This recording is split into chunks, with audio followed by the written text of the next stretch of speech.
السلام عليكم. كريستيانو مبسوط يا ناس بطريقة ما هي طبيعية. جمهور النصر شحن كريستيانو بالطاقة اللي هو كان محتاجها وكان مفتقدها في الفرق اللي لعب فيها آخر الفترات. كريستيانو متغير، في شغف، في حماس، تحسه رجع جيعان كورة. شوف يا ناس، بعد كل اللي سواه كريستيانو والأرقام اللي حطمها في كل البطولات اللي لعب فيها، سواء دوري أبطال، سواء دوري أسباني، سواء ريال مدريد، إلى الآن العقلية هذه والآدمي هذا جيعان كورة، يبي يلعب كورة. عقلية تدرس يا ناس. تعالوا كده شوية نتكلم عن هذا الموضوع، عن أسباب حماس كريستيانو. يلا بينا.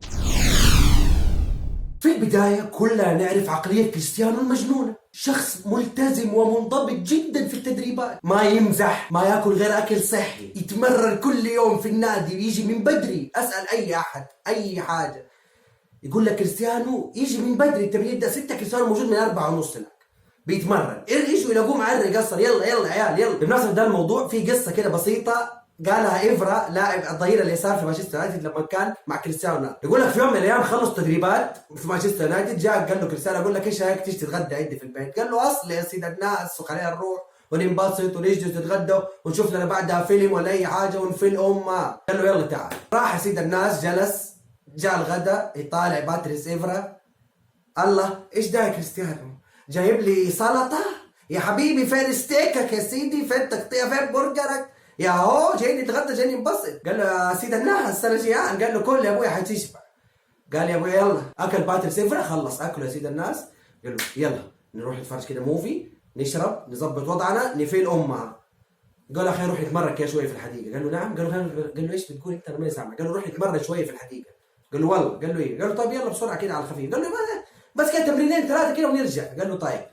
راح الحديقه اتمرن، بعدها راح المسبح عشان يسوي ريكفري، بعدها راح الساونا وجاكوزي. قال له يا سيد الناس دوبنا مخلصين تدريبات، يا اوه جايين نتمرن في بيتك كمان؟ ايش انت بتسوي؟ ايش بتسوي يا كريستيانو؟ انا ماشي، انا جاي حصه تدريبيه ولا جاي اتغدى عند صاحبي ولا ايش؟ هذه هي عقليه كريستيانو. اخر فتراته في مانشستر ما كان بيحصل على التقدير اللي هو يحتاجه، شعر باهانه بعدم اقحامه كاساسي في اغلب المباريات، وفي مباريات كمان ما كان بيدخلوا فيها اصلا. يعني المباراه كريستيانو طول الوقت جالس على كرسي الاحتياط، لما في مره كذا مره فصل عليهم وخرج من الملعب. انا كريستيانو يا ابوي انا العب طول المباراه انا العب. هذه عقليه كريستيانو، في شغف، يبي يلعب كوره، يحب الكوره، في شغف. لما جاء النصر كل الجمهور في المملكه حسس كريستيانو بالاحساس اللي هو محتاجه، بقيمته. رجع كريستيانو حس بقيمته، وثق في نفسه تاني مرة. بعد الاهتزاز اللي صار له في مانشستر رجع شاف الجمهور في كل مكان. جاء الشرايع، رحت المباراة أنا في الشرايع، الملعب كله جاي يشوف كريستيانو، ملعب فل. أنا عمر في حياتي أروح ملعب الشرايع ألاقيه فل. حس بالتقدير اللي هو محتاجه، حس بحب الناس، وبدأ يستعيد الشغف حبة حبة. كريستيانو أصلا كده مسوي حالة في الدوري ما هي طبيعية يا صاحبي، ما هي طبيعية.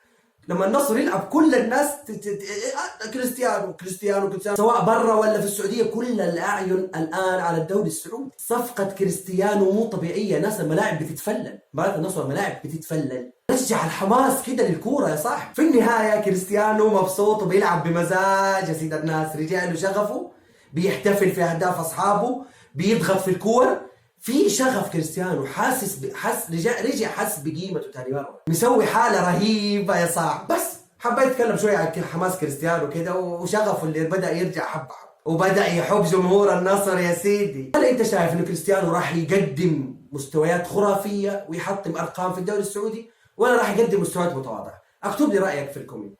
عجبتك الحلقه اشترك في القناه يا سيد الناس. دمتم سعيدين.